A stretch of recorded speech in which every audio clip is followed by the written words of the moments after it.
Hello कक्षा 8वीं के बच्चों, कैसे हैं आप सभी? बढ़िया, चलिए गुड। सभी बच्चे अपनी अपनी हिंदी की किताबें निकाल लीजिए, अध्याय 7 जहाँ से हमने इसको आगे पढ़ना है। याद है ना सभी बच्चों को, हमने जहाँ तक पढ़ा था उसके आगे हम पढ़ेंगे आज।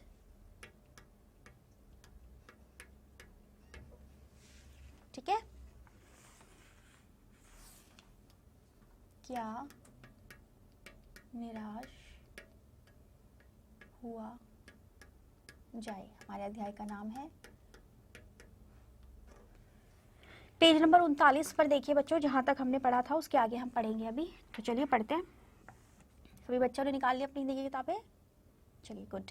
देखिए क्या लिखा है। हमने पढ़ा था बच्चों, मान धन या मान संग्रह करते हैं। शुरू की जो ऊपर की 2 पंक्तियां हैं 39 नंबर पेज पर, वहां तक हमने पढ़ा था, उसके आगे हम अभी पढ़ेंगे। दोषों का पर्दाफाश जहाँ से शुरू हो रहा है वहां से। ठीक है, चलिए। तो दोषों का पर्दाफाश करना बुरी बात नहीं है। बुराई यह मालूम होती है कि किसी के आचरण के गलत पक्ष को उद्घाटित करके उसमें रस लिया जाता है और दोषोद्घाटन को एकमात्र कर्तव्य मान लिया जाता है। बुराई में रस लेना बुरी बात है, अच्छाई में उतना ही रस लेकर उजागर ना करना और भी बुरी बात है। सैकड़ों घटनाएं ऐसी घटती हैं जिन्हें उजागर करने से लोक चित्त में अच्छाई के प्रति अच्छी भावना जगती है। ठीक है, अब इसमें क्या बोला गया बच्चों की दोषों का पर्दाफाश करना अच्छी बात है। दोष, किसी के दोष है और वो गलत है, उससे और लोगों का बुरा होता है या देश का देश के लिए खराब है वो, तो उनके दोषों को हमें बताना चाहिए, बिल्कुल बताना चाहिए, लेकिन उनको सामने आना चाहिए। अब कोई जो है कोई ऐसा बड़ा अधिकारी है जो गलत कार्य कर रहा है, उसका असर क्या होता है कि सरकारी अधिकारी है या कोई भी बड़ा नेता है, वो हमारे देश में अगर कुछ गलत करेंगे तो वो सभी के लिए खराब होगा ना। तो ऐसे में हमें पता होना चाहिए कि कौन कैसा है वो इंसान जो हम सभी से जुड़ा हुआ है। तो वो अच्छी बात है कि हमें पता चल रहा है, लेकिन उसका अर्थ ये नहीं है कि किसी की दोष है, किसी के अंदर कोई खराब बात है तो हम उसके मजे लें। ठीक है, हमें वो पता चला, हम उसका विरोध कर रहे हैं, हम लोग उससे बच के रह रहे हैं और हमने सिर्फ वो अपनी सुरक्षा के लिए जो है उस चीज़ को जाना, वो अच्छी बात है। लेकिन हम किसी के दोषों में मज़े लेना शुरू कर दें और बस उसी के ऊपर लगे रहे, उसी के बारे में बात करते हैं। जैसे कि अक्सर किसमें होता है, जो है समाचार जो आते हैं हमारे टीवी में, उसमें एक चीज़ के बारे में बता रहे हैं तो उसी के पीछे पड़ जाते हैं बुरी तरह से और उसी चीज़ को बार बार दिखाते रहते हैं। तो ये गलत नहीं है कि आप दिखा रहे हो, ये गलत है कि अगर आप दिखा रहे हो या आप लोग उसके बारे में कुछ बोल रहे हो, ये गलत नहीं है। लेकिन ये गलत है कि पूरी तरह से उसके पीछे पड़ जाना और उस इंसान को या उस जिसका आप दोष देख रहे हो उस दोष को लेकर किसी को जो है उस बात के लिए उसमें मज़े लेना, रस लेना, ठीक है ना, ये नहीं करना चाहिए। और जो है ये बुरी बात है। और इसके अलावा क्या बुरी बात है, ये भी बुरी बात है कि किसी की अच्छाई में तो हम उतना रस नहीं ले रहे हैं, लेकिन बुराई में बड़ा रस ले रहे हैं, है ना। तो ये नहीं होना चाहिए। और हमेशा ऐसी कई घटनाएं घटती हैं जिन्हें उजागर करने से लोक चित्त में अच्छाई के प्रति अच्छी भावना जगती है, उन चीज़ों को हमें दिखाना चाहिए ज़्यादा। तो ये बोला गया है कि ये दोषों को आप दिखा रहे हो, ठीक है, लेकिन दोषों को आप बढ़ा चढ़ा कर दिखा रहे हो, वो गलत है। उसकी जगह जो है आप अच्छी चीज़ों को कम दिखा रहे हो, वो गलत कर रहे हो आप। तो अच्छी चीज, दोषों को बहुत ज़्यादा दिखाने के बजाय उतना ही दिखाए जितना कि दिखाने की ज़रूरत है, और अच्छी चीज़ों को उतना ज़्यादा दिखाएं कि सामने वाले को जो है उस अच्छाई की वजह से खुद भी कुछ अच्छा करने की भावना जगे मन में और लोकहित हो इससे, है ना। तो आगे क्या लिखा है देखिए। एक बार रेलवे स्टेशन पर टिकट लेते हुए गलती से मैंने 10 के बजाय 100 रुपये का नोट दे दिया और मैं जल्दी जल्दी गाड़ी में आकर बैठ गया। थोड़ी देर में टिकट बाबू उन दिनों के सेकंड क्लास के डिब्बे में हर आदमी का चेहरा पहचानता हुआ उपस्थित हुआ। उसने मुझे पहचान लिया और बड़ी विनम्रता के साथ मेरे हाथ में 90 रुपए रख दिए और बोला, यह बहुत गलती हो गई थी, आपने भी नहीं देखा, मैंने भी नहीं देखा। उसके चेहरे पर विचित्र संतोष की गरिमा थी। मैं चकित रह गया। कैसे कहूँ कि दुनिया से सच्चाई और ईमानदारी लुप्त हो गई है। वैसी अनेक अवांछित घटनाएं भी हुई हैं, परंतु यह एक घटना ठगी और वंचना की अनेक घटनाओं से अधिक शक्तिशाली है। क्यों बोल रहे हैं कि अच्छी घटना को ज़्यादा दिखाना या ज़्यादा प्रेरित करना जो है सही रहेगा हम सभी के लिए? क्यों बोल रहे हैं इसमें लेखक? उन्होंने उदाहरण भी दिया कि हम ठगी के बारे में दिखा रहे हैं, हम चोरी चकारी के बारे में दिखा रहे हैं, ठीक है, दिखाना चाहिए, पता रहना चाहिए हमें कि देश दुनिया में क्या हो रहा है, लेकिन उसी को बार बार दिखाने से अच्छा है कि हम वो उतना ही दिखाएं जितना दिखाने की जरूरत है, और हम अच्छी चीजों को ज्यादा सामने दिखाएं। तो क्या होगा, लोग जो चोरी चकारी और खराब चीजें देख के जो दिमाग लोगों का खराब हो रहा है वो नहीं होगा, बल्कि अच्छी चीजें देखकर जो है उनका दिमाग शांत भी होगा, उनके मन में अच्छे भाव भी आएंगे, और वो भी खुद अच्छा कुछ करने की प्रेरणा पाएंगे। जैसे कि ये बड़ा ही अच्छा उदाहरण जो है लेखक ने दिया कि टिकट के पैसे ज्यादा दे दिए, तो वो तो गाड़ी में बैठ गए थे, अगर वो नहीं भी दे रहे आते तो नहीं पता चलता उन्हें, और शायद पता ही ना चलता कभी, क्योंकि उन्हें तो पता ही नहीं था कि मैंने ज्यादा पैसे दे दिए, और जो है हम वो इंसान जो है अपने पास 90 रुपए पा लेता यूं ही फ्री में, है ना। तो ये चीज, लेकिन ये नहीं करना था ना, ये नहीं करना चाहिए, तो गलत है। हमें अच्छा कार्य करना चाहिए, हमें हमेशा ऐसा ही, हमें चाहे बच्चों सिर्फ 100 रुपए 90 रुपए, बड़े रुपयों की बात नहीं है, हमें किसी का बिना बात के 1 रुपया भी जो है नहीं लेना चाहिए। हमें अगर गलती से हमारे पास आ गया और हम उसको वापस कर सकते हैं तो हमें वो ज़रूर करना चाहिए। और ऐसी ही खबरों को हमें ज़्यादा अपने आप में भी लाना चाहिए, उन चीज़ों को देखना चाहिए, पढ़ना चाहिए, सुनना चाहिए, बताना चाहिए दूसरों को, दूसरों तक पहुंचाना चाहिए, ताकि और लोग भी उस चीज़ से प्रेरित हो, क्योंकि ये हमें ज़्यादा प्रेरणा देता है। गलत चीज़ हमें जो है हमारे दिमाग को गलत बनाती है, लेकिन अच्छी चीज़ें हमारे दिमाग को अच्छा बनाएंगी, जाहिर सी बात है, इसलिए हमें अच्छी चीज़ों की तरफ ज़्यादा जाना चाहिए। अब आगे क्या लिखा है देखें। एक बार मैं बस से यात्रा कर रहा था, मेरे साथ मेरी पत्नी और 3 बच्चे भी थे। बस में कुछ, आगे पेज पलट लीजिए सभी बच्चे, आगे पढ़ेंगे इसके बाद।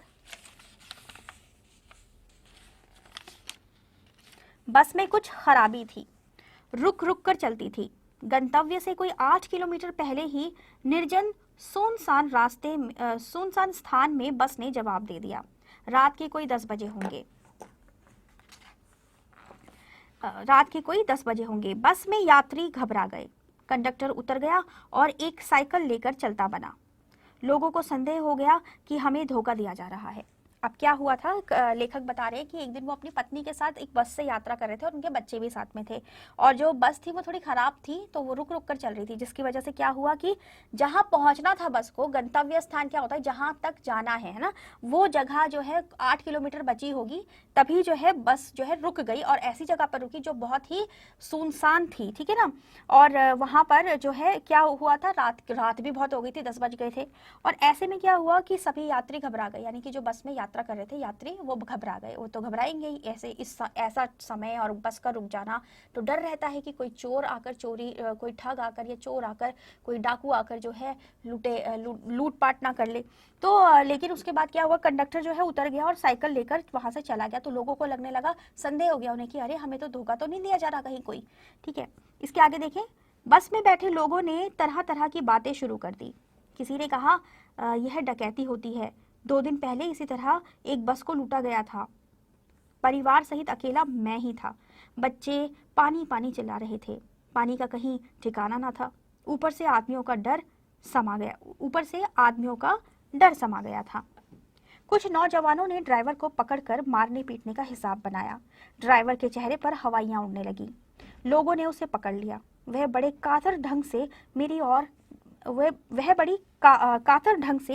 ओर देखने लगा और बोला, हम लोग बस का कोई उपाय कर रहे हैं, बचाइए, ये लोग मारेंगे। डर तो मेरे मन में था, पर उसकी कातर मुद्रा देखकर मैंने यात्रियों को समझाया कि मारना ठीक नहीं है, परंतु यात्री इतना घबरा गए कि मेरी बात सुनने को तैयार नहीं हुए।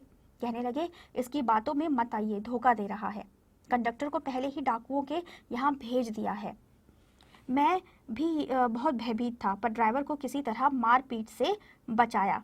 1.5-2 घंटे बीत गए। मेरे बच्चे भोजन और पानी के लिए व्याकुल थे। मेरी और पत्नी की हालत बुरी थी। लोगों ने ड्राइवर को मारा तो नहीं, पर उसे बस से उतारकर एक जगह घेर कर रखा। कोई भी दुर्घटना होती तो पहले ड्राइवर को समाप्त कर देना उन्हें उचित जान पड़ा। मेरे गिड़गिड़ाने का कोई विशेष असर नहीं पड़ा। इसी समय क्या देखता हूँ कि एक खाली बस चली आ रही है और उस पर हमारा बस कंडक्टर भी बैठा हुआ है। उसने आते ही कहा, अड्डे से नई बस लाया हूँ, इस बस पर बैठिए। वह बस चलाने लायक नहीं है। फिर मेरे पास एक लोटे में पानी और थोड़ा दूध लेकर आया और बोला, पंडित जी, बच्चों का रोना मुझसे देखा नहीं गया। वहीं दूध मिल गया, थोड़ा लेता आया। तो अब क्या है, देखिए इसमें क्या बताया गया है कि एक और जो घटना है वो बता रहे हैं कौन, लेखक, की जब वो गए थे और बस रुक गई थी तो क्या हुआ, लोगों को तो डर लग रहा था और लोगों ने क्या करना शुरू किया, लोगों ने क्या किया कि बस के ड्राइवर को पकड़ लिया। उनको लगा कि कंडक्टर तो भाग गया है, हो सकता है कि कोई ये लोग डकैतों से मिले हों, जो डकैत मतलब जो लोग कौन होते हैं बच्चों, डाकू, जो डकैती करते हैं यानी कि लूटते हैं लोगों को, उन लोगों से ये मिले होंगे और वहां से जो है ये क्या करने वाले होंगे, ये वहाँ ये कंडक्टर को डाकुओं के पास भेज दिया होगा और फिर आकर ये हमें लूट लेंगे, ऐसा लोगों को लग रहा था। तो इसलिए उन्होंने क्या किया, कंडक्टर चला गया है सोच के उन्होंने ड्राइवर को पकड़ लिया, उसे मारने लगे, लेकिन जो है लेखक ने उसे बचा लिया। और जो है उसके बाद क्या हुआ, थोड़ी देर कुछ समय बीत गया और समय बीतने के बाद उन्होंने क्या देखा कि कंडक्टर जो चला गया था साइकिल लेके, वो एक बस को लेकर आ रहा है, दूसरी बस को जो खाली है।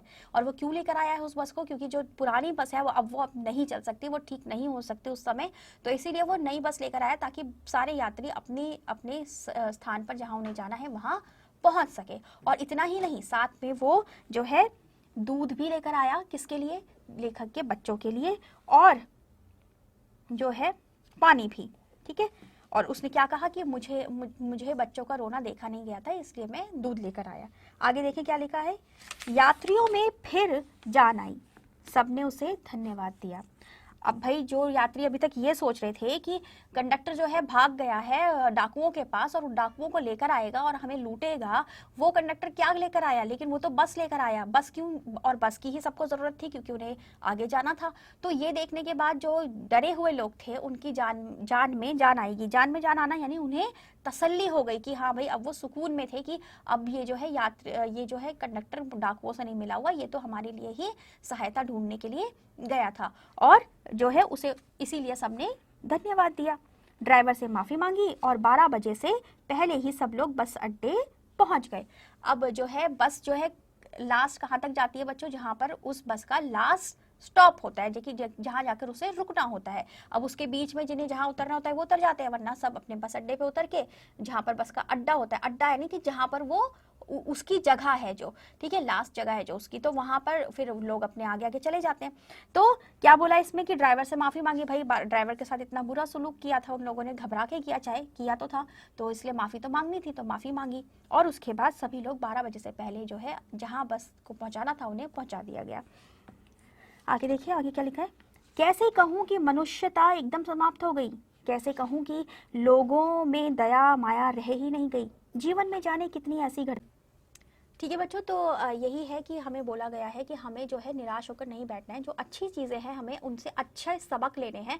ख़राब चीज़ें सोचकर हम बैठ जाएंगे तो क्या होगा कि हम सिर्फ हमेशा दुखी ही रहेंगे। तो हमें ये नहीं करना, जो ख़राब चीज़ें उन पर हमें नज़र बनाए रखनी है ताकि हम उनसे बचे रहे, हम उनके लिए कार्य कर सकें, उन्हें सही करने में, ये सब हमें करना है। लेकिन उसके साथ ही जो अच्छी चीज़ें हैं उनसे हमें प्रेरणा भी लेनी है, उनसे जो है हमें अपने मन में आशा की किरण भी जलाई रखनी है, ताकि जो है हम सिर्फ दुखी होकर या निराश होकर ही अपनी ज़िंदगी ख़राब ना कर दें, अपनी ज़िंदगी ऐसे ही ज़ाया ना कर दें। तो ये सब इसमें आपको बताया गया है। और अध्याय में जो लेखक है वो बड़े ही अच्छे अच्छे शब्दों से, बड़े ही अच्छे अच्छे उदाहरणों से आपको यही बताना चाह रहे हैं कि हमें जो भी दुनिया में चल रहा है उसके लिए सोचकर हाथ पे हाथ धरकर बैठ नहीं जाना चाहिए, कि निराश होकर बैठ नहीं जाना चाहिए, बल्कि हमें एक तो वो कार्य करने चाहिए जो कार्य हमें प्रेरित करें अच्छी चीज़ों के लिए, और ख़ुद वो चीज़ें करनी चाहिए।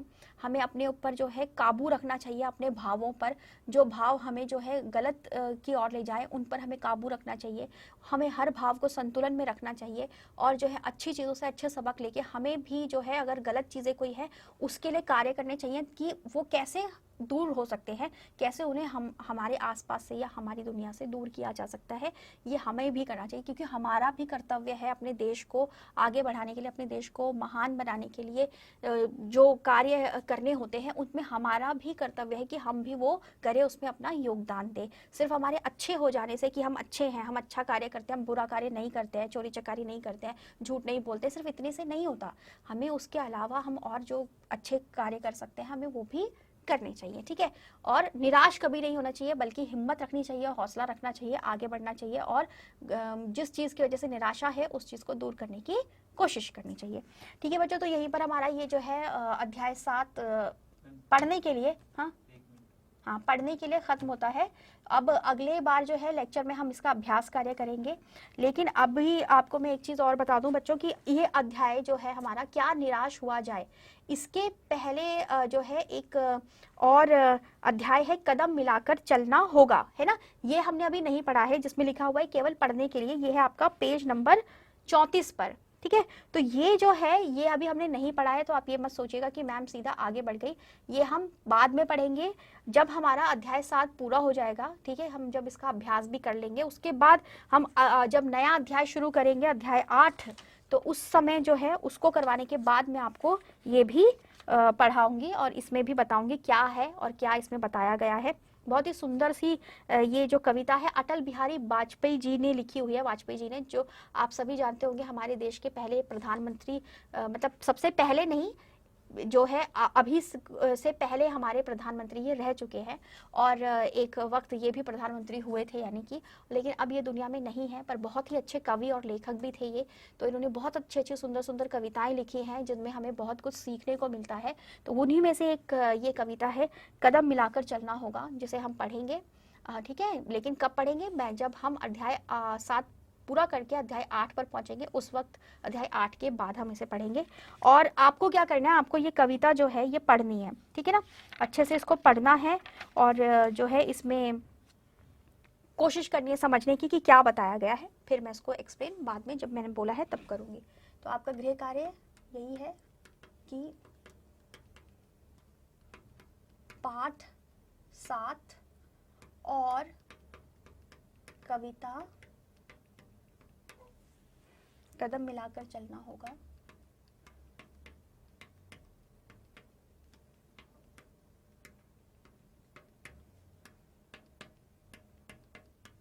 खुद से पढ़ें, ठीक है ना। आपको ये मैंने अध्याय 7 तो मैंने आपको पढ़ाया ही है, लेकिन आप खुद भी उसे पढ़ें और अच्छे से इसको पढ़ के देखो। बहुत अच्छी अच्छी बातें इसमें बताई गई है, बहुत अच्छे अच्छे उदाहरण, तो आपको दोबारा ज़रूर पढ़ना चाहिए और अपने घर में भी उन बातों को आप बताइए कि आपने उससे क्या सीखा। और कदम मिलाकर चलना होगा कविता आप दोबारा खुद से पढ़ेंगे, लेकिन समझाऊंगी मैं आपको तब जब हम अध्याय 8 करेंगे, ठीक है ना। चलिए फिर अगले लेक्चर में मिलते हैं, और अगले लेक्चर में जो है हम अध्याय 7 के अभ्यास को करेंगे। तभी मैं आपको शब्दार्थ भी समझाऊंगी, ठीक है। तब तक के लिए जो भी आपको बताया गया है पूरा कर लीजिएगा बच्चों। अपना ख्याल रखिएगा। Tata bye bye.